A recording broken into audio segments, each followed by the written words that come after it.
Welcome back to ABC-7 Extra Sunday Edition. I also want to welcome back Dr. Gichika Alozi, who's with the Governor's Task Force on Infectious Disease Preparedness. You got close to getting COVID. You want to talk about that? So I don't know whether I got close to getting COVID, but about you thought? Well, I thought.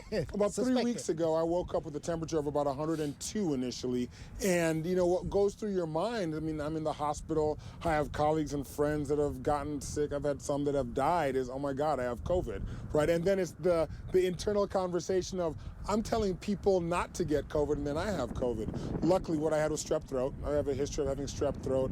Got as bad as a temperature of 104, and so during that week, I got tested 4 different times just to make sure I didn't have COVID, because I didn't want to expose my family, and just as importantly, going to the hospital, I didn't want to expose my clinic and the hospital. So, yeah, thankfully I didn't have it. What are folks like you and the other people in the health community doing to protect themselves, or to I guess, to build up their immunity?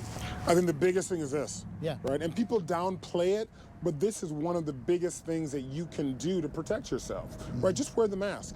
Wear the mask. Physically distance. Being outside in an environment like this reduces your risk significantly. And so, again, we're blessed in El Paso that it's not 30 degrees below zero. It's 32, 34. It's not too bad. Thank you very much. Yeah.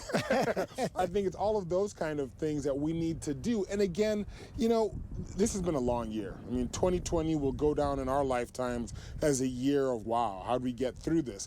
But I think the hope of vaccines is there. We never want to forget the tragedy that we've gone through and the people that have lost their lives. We've had a tragic amount of loss of life in our community. But if we really want to pay honor and respect to those that died and are going to die, it's how we get our community through this, and it's how we get to the next stage. And I think wearing this mask until you can get your vaccine is really what needs to be done. Much has been talked about trying to convince folks to take the vaccine, because we have, as a matter of fact, you and I had this discussion not too long ago about the anti-vaxxers and how we convince them.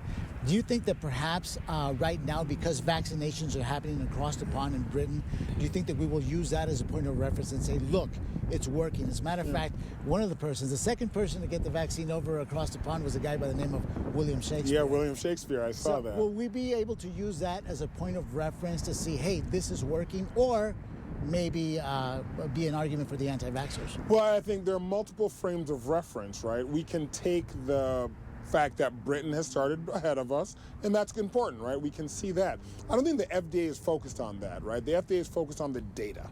There's a 92-page document that's out. I've read it. The data looks good. It's up to those experts on that panel.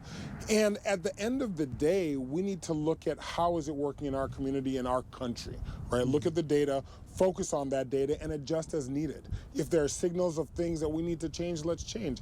And when you sort of talk about our community, right, I mean, I get tens or hundreds of texts and calls a week from people saying, are you going to take it? If you take it, I'll take it, right? And so I'm committed to my family and my friends and my community that I will take it. I'll take it on TV if needed to prove it. But I think we need to show that leadership, whether it's political, whether it's healthcare. We got to show that leadership to get us through this, because getting us through it in fits and starts and all the commotion that it's caused in 2020, that's not going to help us in 2021. And so healthcare has to lead.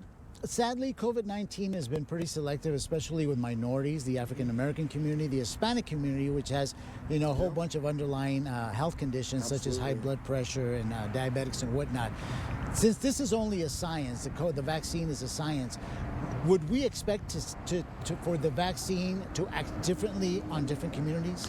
You would not expect that. And if you look at the 30,000 plus in the Pfizer and the 40,000 plus in the Moderna, if I'm remembering my numbers correctly, there was no signal of a differential effect in minorities, be it African American or Hispanic. And I think that's important, right? And they enrolled minorities specifically in these studies to account for that.